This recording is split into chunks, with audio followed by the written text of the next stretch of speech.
Minsan hindi mo na alam kung umuusad ka ba sa buhay mo.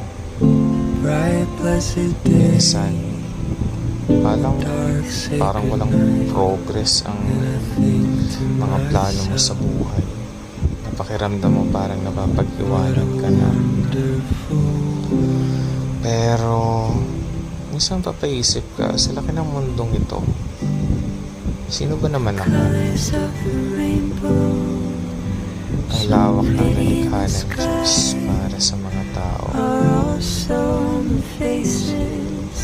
Siguro hindi ko pangantay. Siguro kailangan ko pang mag-antay.